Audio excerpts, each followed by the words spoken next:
Resolução do Conselho Nacional de Trânsito vai permitir que as pessoas tirem carteira de motorista sem frequentar autoescola. Policiais são indiciados por furto qualificado durante a mega operação do mês passado no Rio de Janeiro. Direção de Zoológico da Paraíba diz que não vai sacrificar leoa que atacou e matou o jovem que invadiu seu recinto. Banco Central lançou uma ferramenta para o cidadão impedir que abram contas bancárias em seu nome. Organização Mundial da Saúde recomendou a utilização dos medicamentos Ozempic e Mounjaro para combater a obesidade. Já passou de 1.000 o número de mortes provocadas pelas fortes tempestades com direito a ciclones em boa parte da Ásia. Pesquisa feita pelo MEP Biomas revelou que já é possível encontrar vegetação na Antártica, no lugar onde só havia gelo. E a Prefeitura de São Paulo decidiu investir nas festas de fim de ano para a cidade ficar mais atrativa do que Gramado, no Rio Grande do Sul. Agora no Jornal das 22.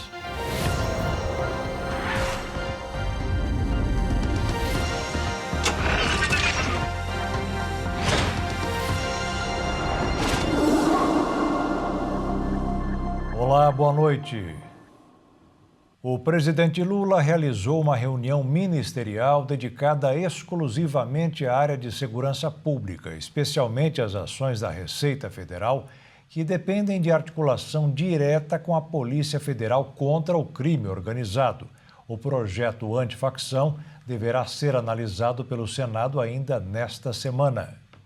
O presidente Lula coordenou uma reunião sobre segurança pública no Palácio do Planalto. Participaram os ministros Fernando Haddad da Fazenda, Ricardo Lewandowski da Justiça e Segurança Pública e integrantes do Núcleo de Coordenação Política do Governo, com nomes como Rui Costa, Gleisi Hoffmann e Sidônio Palmeira. A reunião ocorre no momento em que o Congresso discute duas propostas de impacto na área de segurança. No Senado, avança o projeto conhecido como PL Antifacção, com medidas para endurecer o enfrentamento ao crime organizado. Na Câmara, a PEC da Segurança Pública pode ter novos passos nesta semana. As duas iniciativas foram originalmente construídas pelo Ministério da Justiça. A expectativa é que o governo alinhe posição e discurso antes das votações no Congresso. O relator da PEC na Câmara, deputado Mendonça Filho, deve apresentar nesta terça-feira o relatório aos líderes partidários. No Senado, uma audiência pública vai discutir pontos do projeto antifacção, incluindo o financiamento das facções. A presença do ministro da Fazenda na reunião é atribuída justamente à análise de trechos que tratam do impacto financeiro das medidas. Já a participação da Secretaria de Comunicação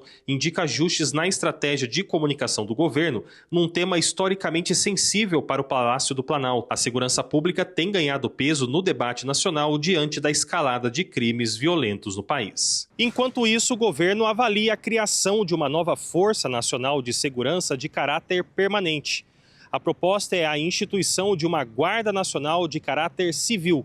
O objetivo seria modernizar a Força Nacional, hoje estruturada como um programa de cooperação entre o Ministério da Justiça e as polícias estaduais. A nova corporação seria uniformizada, atuaria de forma ostensiva em todo o território nacional e ficaria diretamente subordinada à União, com foco especial nas fronteiras e na Amazônia Legal. A mudança exigiria uma proposta de emenda à Constituição, já que altera o artigo que define a organização da segurança pública no país. Ao longo prazo, a ideia é que a estrutura dessa nova guarda possa assumir ações de garantia de lei e ordem, hoje executadas pelas Forças Armadas, quando decretadas pelo governo federal. A proposta ainda não foi apresentada formalmente ao Congresso e correria em paralelo à PEC da Segurança Pública que tramita na Câmara. Além das discussões no Executivo e no Legislativo, as articulações seguem ao longo da semana, enquanto o governo monitora o andamento das propostas no Congresso. O Senado deve analisar nesta semana o projeto conhecido como PL Antifacção. A proposta será relatada pelo senador e ex-delegado Alessandro Vieira,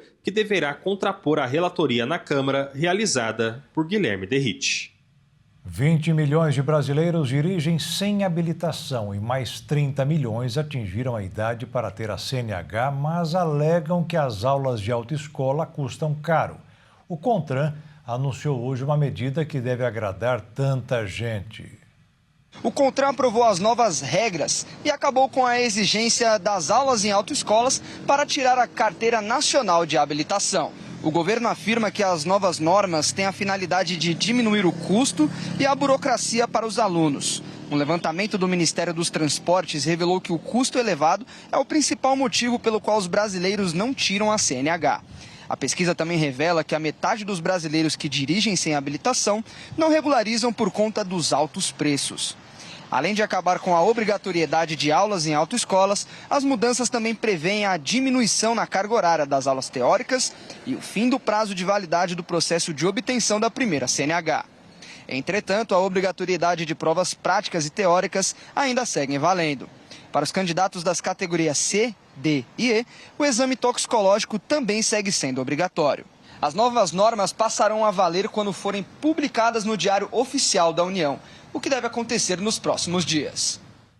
A expectativa é que antes da publicação no Diário Oficial seja feita uma pressão dos representantes das 15 mil autoescolas do Brasil para a revogação da medida, que deverá provocar desemprego. Representantes do setor sempre alertaram também para o efeito da má formação dos motoristas no trânsito do país. O Ministério Público do Rio de Janeiro denunciou 6 policiais militares por crimes de furto e peculato cometidos durante a mega operação nos complexos da Penha e do Alemão, que aconteceu no final do mês de outubro. A denúncia foi apresentada um mês depois da mega operação, com base nas imagens analisadas pela Promotoria de Justiça junto à Auditoria Militar, que mostram que o sargento Marcos Vinícius Pereira Silva Vieira recolhe um fuzil em uma residência onde cerca de 25 homens já estavam rendidos. Em vez de encaminhar a arma ao grupo responsável pela contabilização do material apreendido, o militar se afasta do local. Momentos depois, o mesmo sargento encontra um companheiro e os dois colocam o fuzil dentro de uma mochila e deixam de registrá-lo entre os itens apreendidos. De acordo com o Ministério Público, o subtenente Marcelo Luiz do Amaral, o sargento Eduardo de Oliveira Coutinho e outros 2 policiais desmancharam um veículo estacionado na Vila Cruzeiro. As câmeras registraram o oficial retirando o tampão do motor, farol e as capas dos retrovisores. Depois, outros 2 agentes garantiram as condições para o furto ser bem sucedido, inclusive tentando impedir o funcionamento das câmeras corporais. Um outro militar presencia toda a ação e não intervém. Nos 2 casos, o órgão público carioca identificou tentativas de manipulação das câmeras corporais por parte dos policiais denunciados. As promotorias de justiça e a auditoria militar seguem analisando todas as imagens captadas, com o objetivo de identificar outras possíveis irregularidades e eventuais violações ao uso das câmeras e apurar se outros policiais agiram fora da lei durante a operação.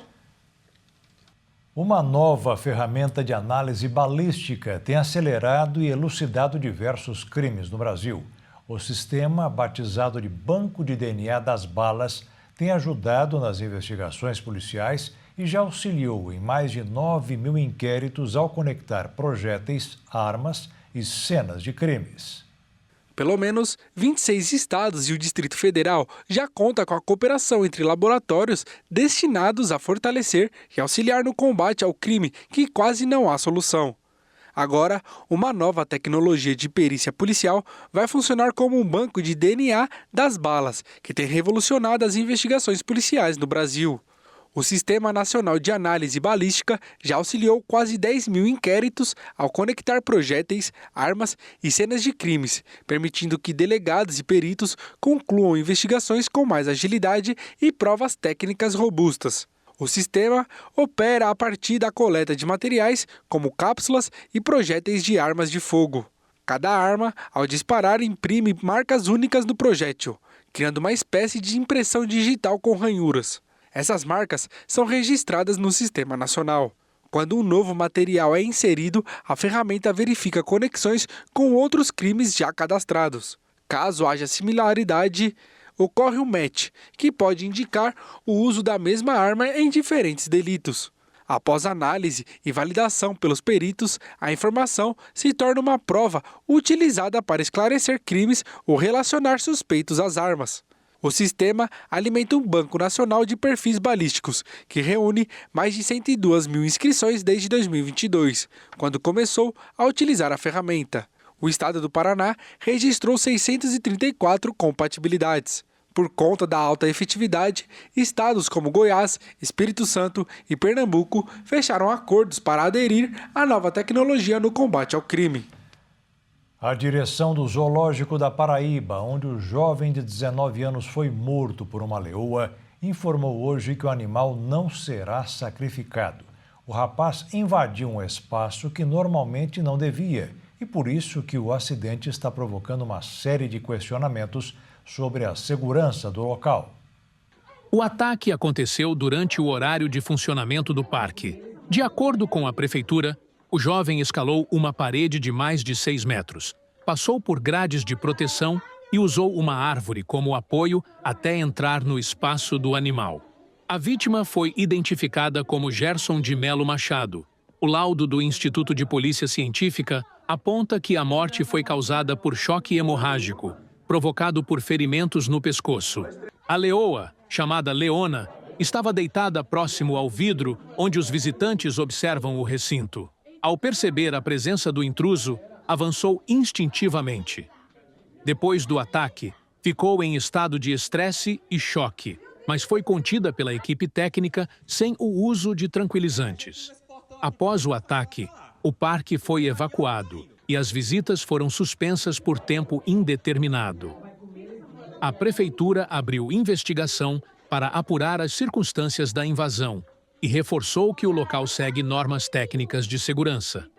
O Conselho Regional de Medicina Veterinária da Paraíba também acompanha o caso e informou que criará uma comissão para avaliar os protocolos adotados na bica e recomendar medidas preventivas. O caso segue em investigação. E a seguir, Pix bateu um novo recorde com o pagamento da primeira parcela do 13º e as promoções da Black Friday. E o Banco Central lançou uma ferramenta para o cidadão impedir que abram contas bancárias em seu nome.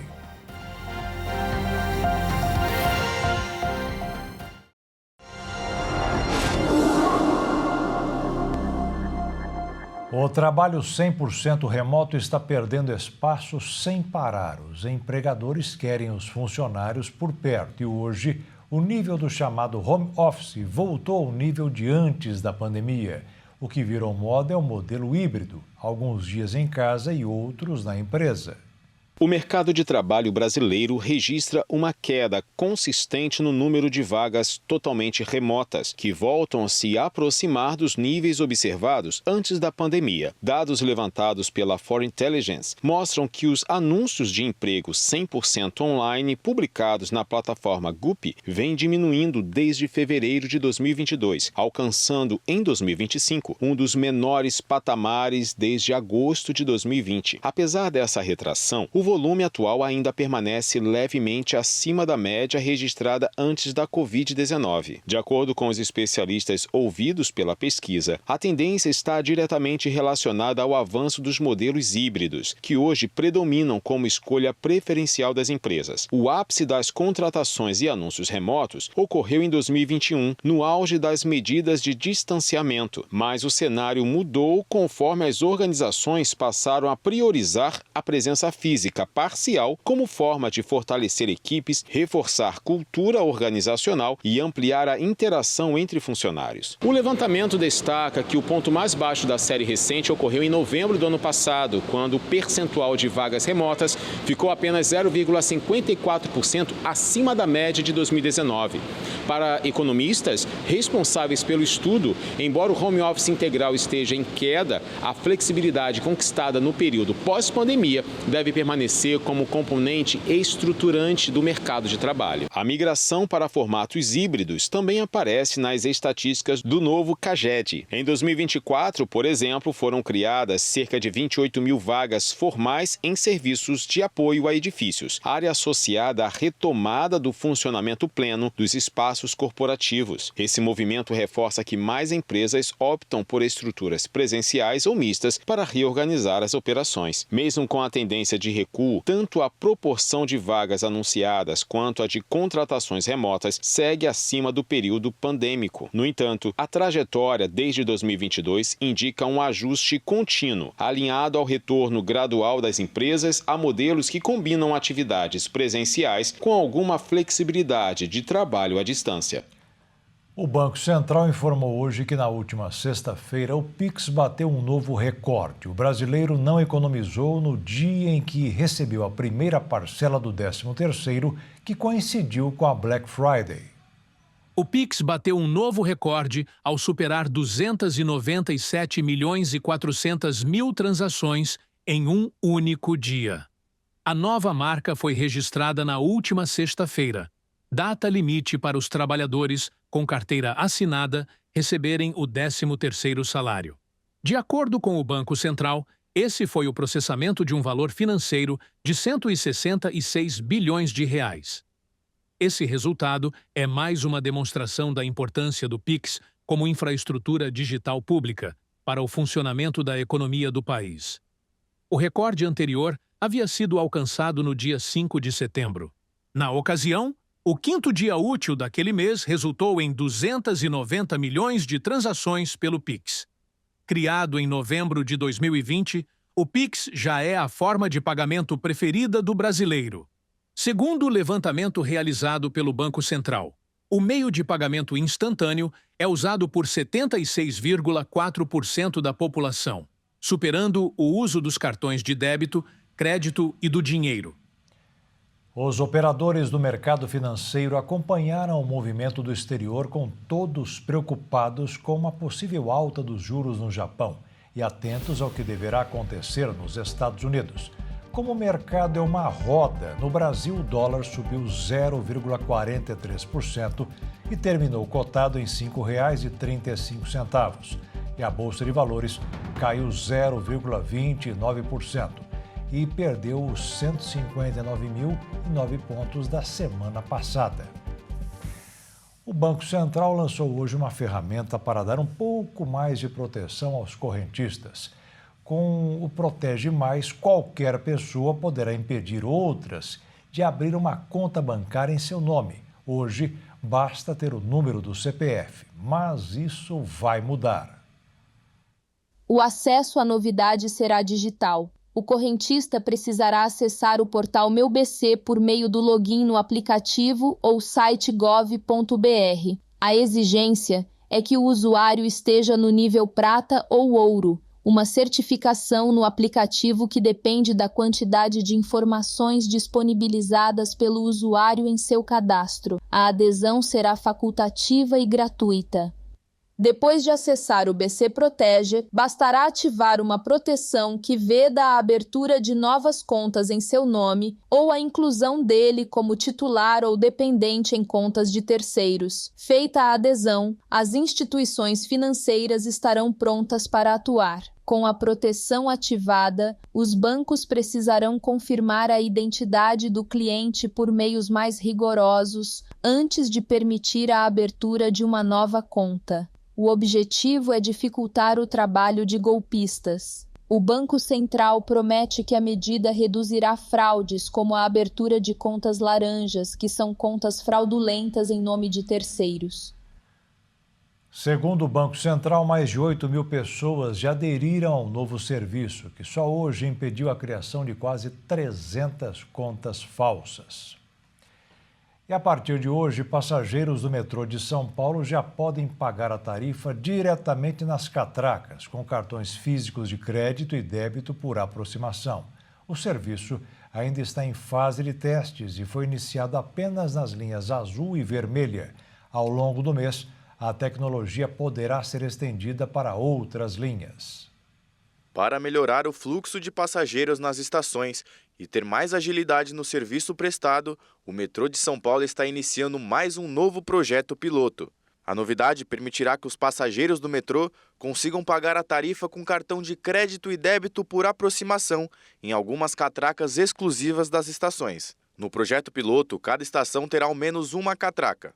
A previsão inicial do serviço é de 6 meses, mas tem possibilidade de prorrogação. O objetivo será avaliar a aceitação do público e ajustes necessários antes do projeto ser implementado definitivamente. Cartões de bandeiras que estiverem habilitados para pagamento por aproximação serão aceitos. Já os cartões virtuais cadastrados em celulares ou smartwatches ainda não.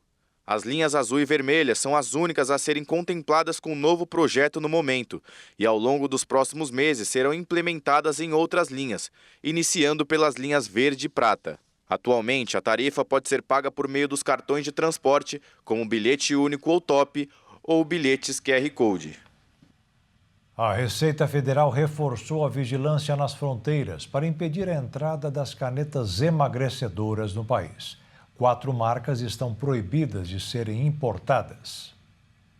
Para quem vivia injetando as canetas emagrecedoras do Paraguai sem indicação médica e até para os que tinham a receita, agora mudou. Após uma resolução da Agência Nacional de Vigilância Sanitária, trazer uma canetinha sequer está proibido. Após a resolução da Anvisa proibindo 4 marcas, essas marcas não podem mais entrar no Brasil, mesmo com receita médica.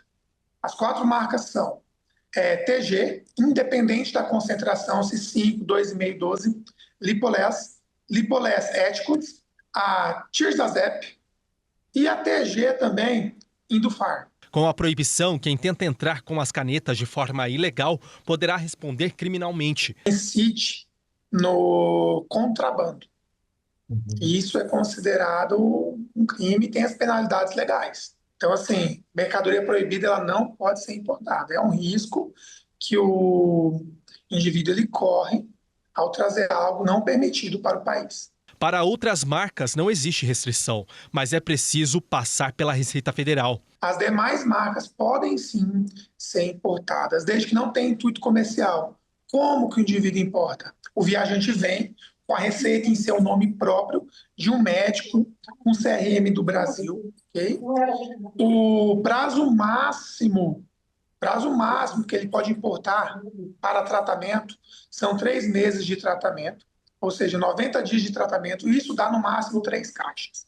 Mais do que isso, eu caracterizo intuito comercial. Quando vem para fazer a compra dessas canetas emagrecedoras que não estejam proibidas, é obrigatória a declaração na Receita Federal. Aqui no Brasil, as canetas emagrecedoras só podem ser vendidas em drogarias e farmácias e com receitas. Se não for assim, forem compradas em locais não autorizados e também importadas de forma irregular, elas podem representar risco à saúde.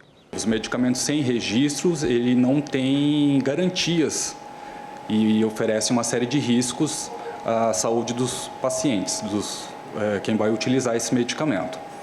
Então, nós não recomendamos a utilização de medicamentos sem registro na Anvisa. Ele pode provocar uma série de reações alérgicas, intoxicações ou outras reações adversas graves desses pacientes.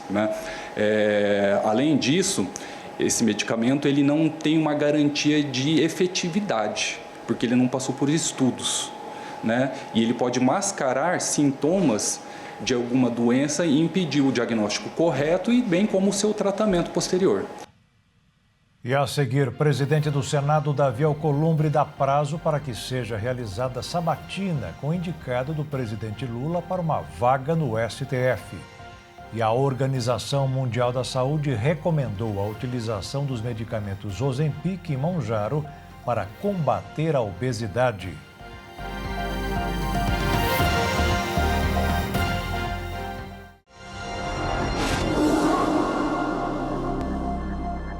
A relação entre os poderes do governo federal está estremecida. O presidente do Senado, Davi Alcolumbre, tem colocando pautas, temas que desagradam o governo Lula. Ele já deu um prazo para a realização da sabatina de Jorge Messias ao Supremo Tribunal Federal.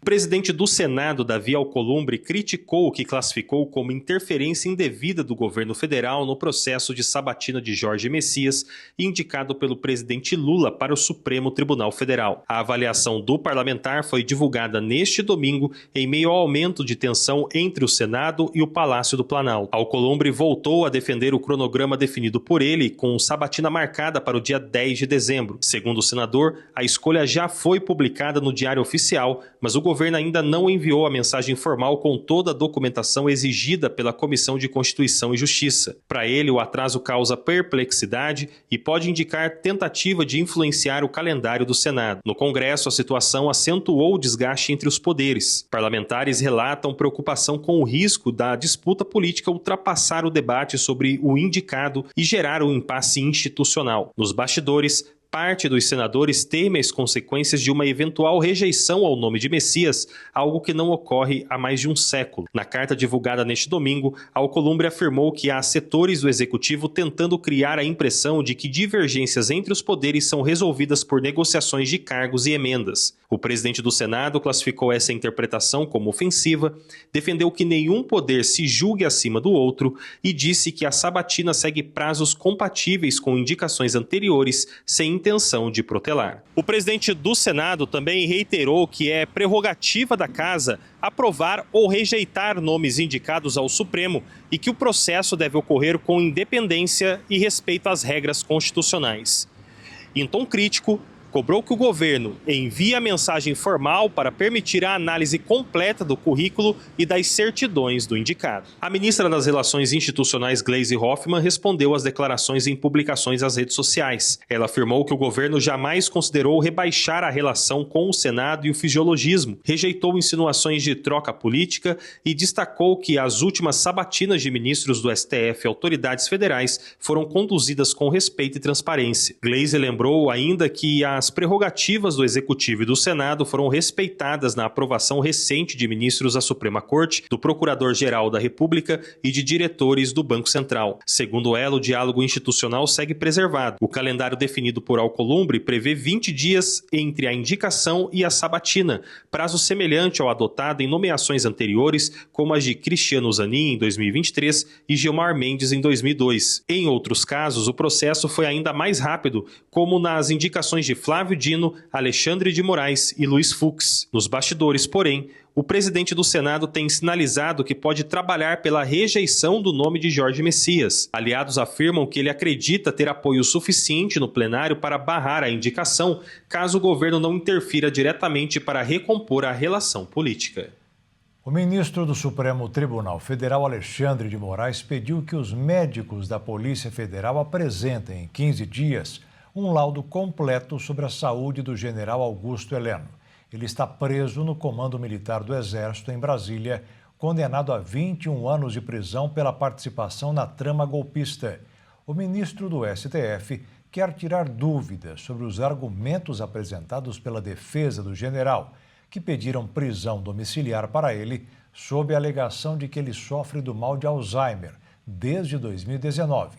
E agora surgiu a informação de que o problema surgiu este ano. A Organização Mundial da Saúde recomendou a utilização dos medicamentos Ozempic e Mounjaro para combater a obesidade. Segundo a OMS, a doença matou mais de 3,5 milhões de pessoas no ano passado. Os medicamentos GLP-1 eficazes contra excesso de peso e diabetes podem se tornar uma ferramenta fundamental no combate à obesidade, que afeta mais de 1 bilhão de pessoas em todo o mundo. A afirmação foi feita nesta segunda-feira pela Organização Mundial da Saúde, que recomendou o uso das chamadas canetas emagrecedoras. Eles são conhecidos pelos nomes comerciais Ozempic, Wegovy e Mounjaro. Nos últimos anos, uma classe de medicamentos chamada antagonistas do receptor do peptídeo semelhante ao glucagon-1 ou GLP-1, que foram originalmente desenvolvidos para tratar diabetes, foram aprovados em muitos países para o tratamento da obesidade.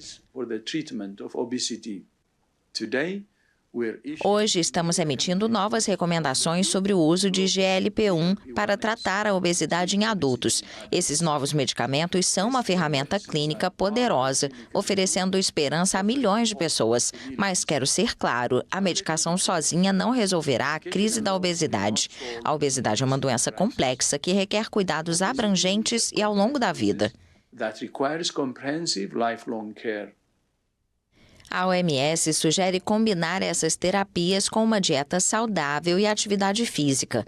Esses medicamentos surgiram há uma década como tratamentos para diabetes e, mais recentemente, estão sendo usados para auxiliar na perda de peso. Segundo dados da OMS, mais de 3.700.000 pessoas morreram em 2024 devido a doenças relacionadas à obesidade. A organização alerta que o número de obesos pode dobrar até 2030 se medidas decisivas não forem tomadas para conter essa tendência. O primeiro-ministro israelense Benjamin Netanyahu está sendo julgado por 3 casos de corrupção. E ele foi até o gabinete do presidente de Israel, Isaac Herzog, pedir que seja perdoado. O presidente de Israel fez um discurso e deu a entender que vai conceder o indulto. O primeiro-ministro israelense está sendo acusado de fraude, suborno e quebra de confiança desde 2019. Apesar disso, ele não admitiu culpa. De acordo com a imprensa israelense, isso seria necessário legalmente para receber o perdão. O premier também não indicou se iria renunciar ao cargo de primeiro-ministro e argumentou que, se fosse perdoado, estaria livre para promover os interesses de Israel de forma mais eficaz. Em comunicado, o presidente de Israel, Isaac Herzog, afirmou que entende que o pedido é perturbador para muitas pessoas e que a solicitação gera debates no país. Mas ele assegurou que um discurso violento de opositores não influencia suas decisões e que vai considerar apenas o bem do Estado e da sociedade israelense. Benjamin Netanyahu compareceu a um tribunal e, na audiência, discutiu com a promotora do caso, que afirmou que ele mentiu durante a audiência anterior. A pedido dele, outra audiência prevista para esta terça-feira foi cancelada, por questões diplomáticas e de segurança.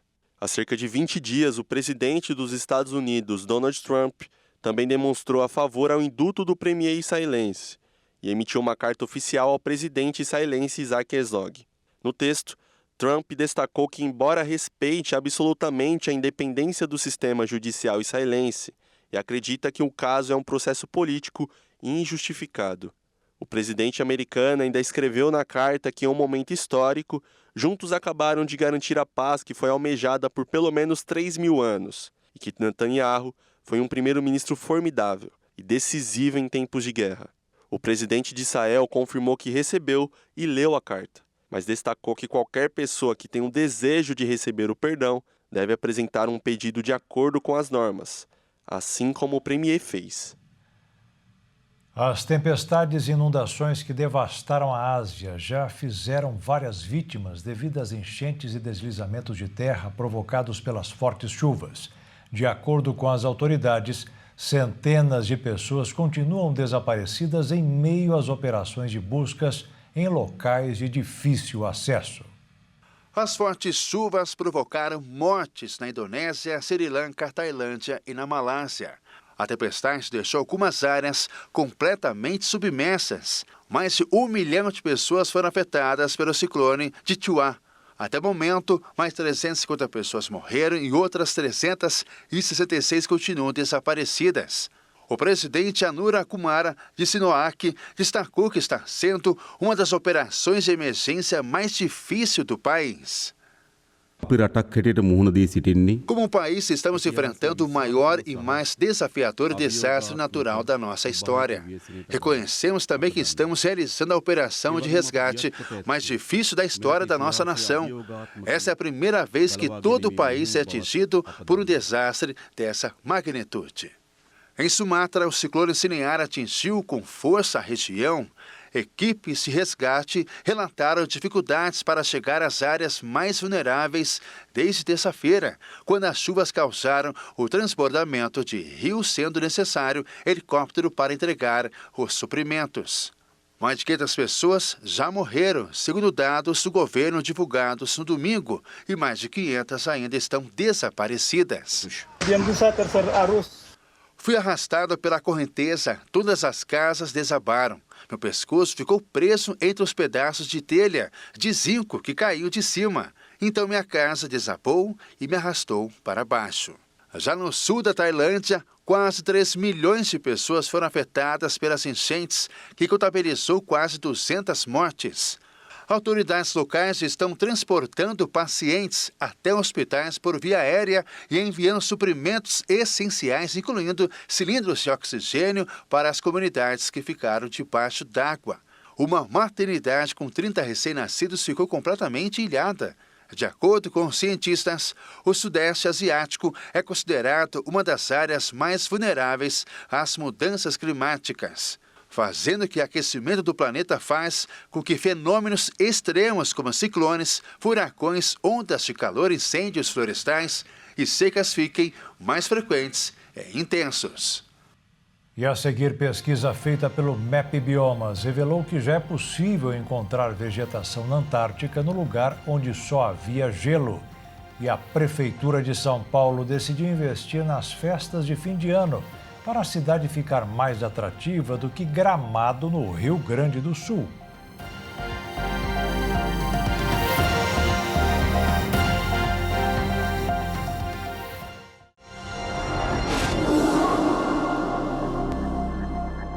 Uma pesquisa realizada pelo MAP Biomas mostrou que hoje existem áreas onde o branco do gelo deu lugar ao verde das plantas. Segundo os cientistas, isso altera frentes frias, afeta as chuvas no Brasil, pressiona a agricultura e ameaça a vida no Oceano Austral em escala climática global.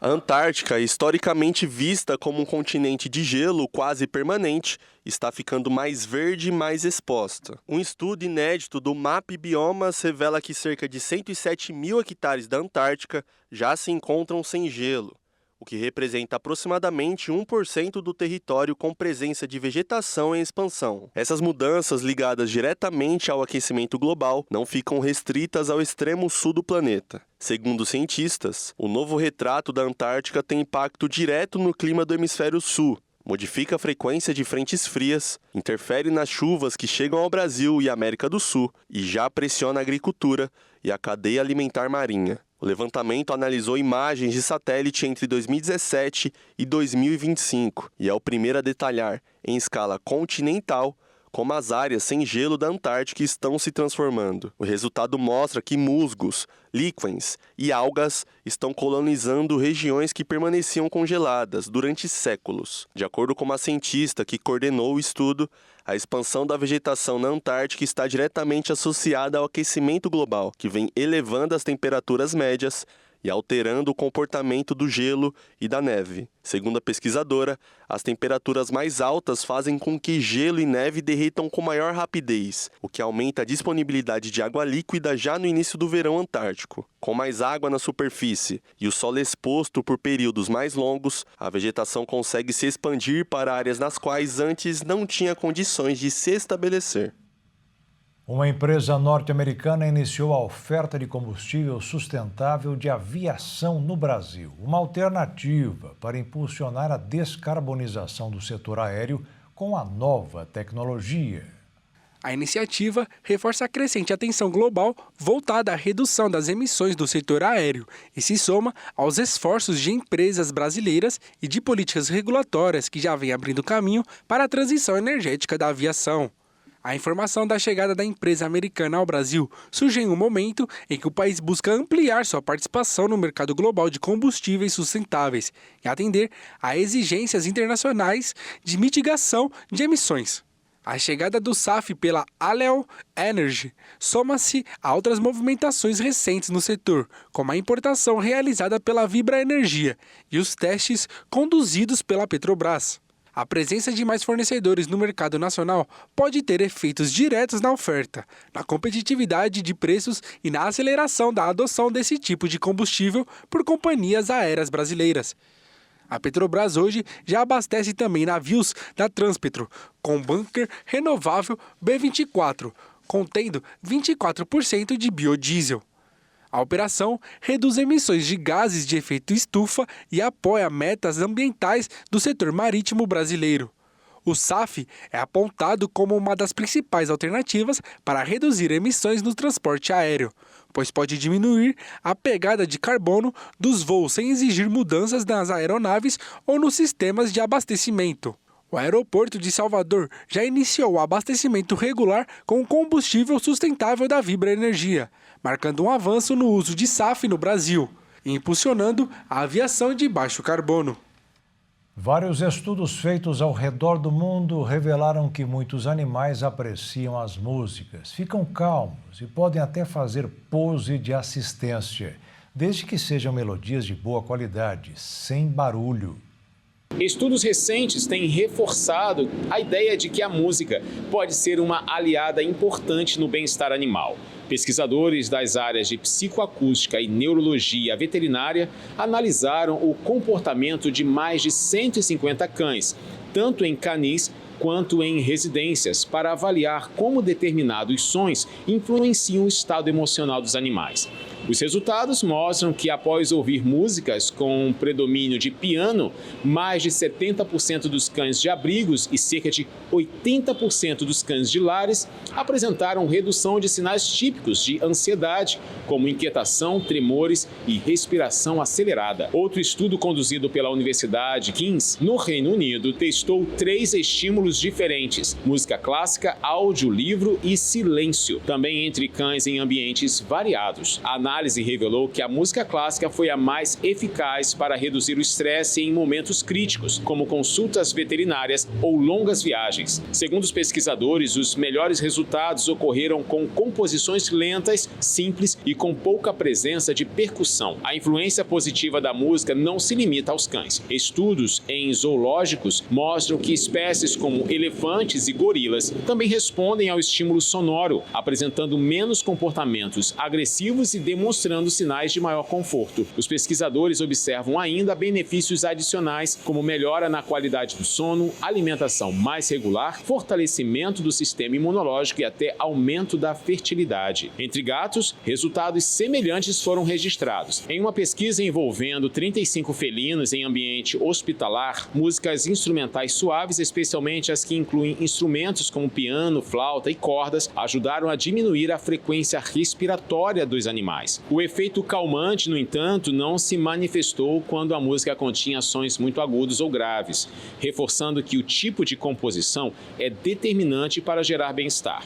Os pesquisadores afirmam que, mesmo com índices favoráveis, isso não significa que irá funcionar em todos os animais. E este ano a cidade de São Paulo fez um investimento recorde para as festas de fim de ano. São mais de 37 milhões de reais. O objetivo é desbancar Gramado, que tem o Natal mais badalado do país. Época de fim de ano é o momento onde os paulistas gastam bastante, seja com presentes, decorações, luzes. Afinal de contas, Natal e Ano Novo vale a pena todo o investimento. Tem família que gasta cerca de R$5 mil nesse período. E se isso te chamou a atenção, quem promete investir alto é a Prefeitura de São Paulo. Isso porque o secretário de Cultura, Totó Parente, afirmou que para a programação de fim de ano, a Prefeitura de São Paulo deve aplicar cerca de 38 milhões de reais em recursos para o público. O investimento vai ser no Natal, dia 25, na Corrida de São Silvestre, que é a prova de rua mais tradicional do Brasil, reunindo 50 mil pessoas na manhã do dia 31 de dezembro, e também no Réveillon, a grande virada do ano. De acordo com Totó Parente, a meta é superar o Natal Gaúcho de Gramado, que, segundo ele, hoje é o símbolo natalino do país. E de fato é. Tanto que em Gramado, as festividades natalinas já estão acontecendo desde o dia 23 de outubro e vai terminar somente no dia 18 de janeiro de 2026, sendo esperado cerca de 2.800.000 pessoas na Serra Gaúcha.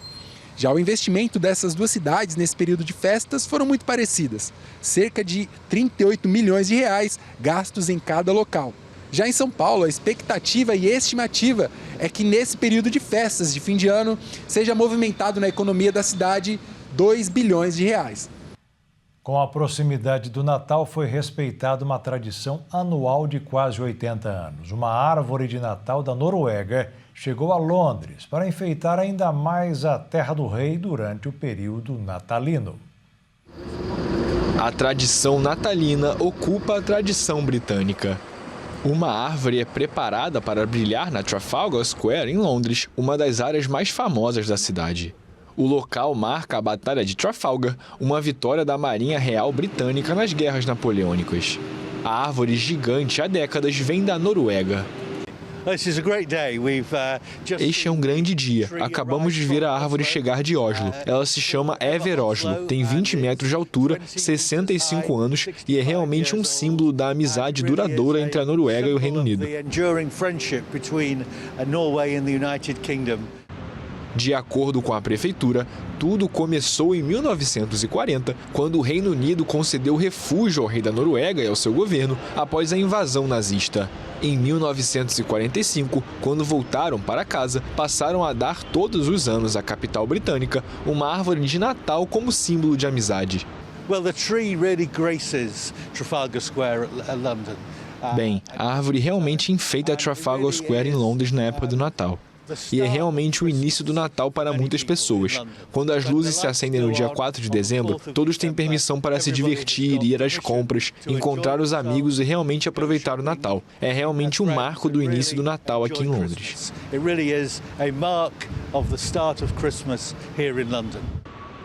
A árvore de Natal da Trafalgar Square vai ser acesa na próxima quinta-feira à noite. E o Jornal das 22 termina aqui. Uma boa noite para você e fique na paz. Tchau.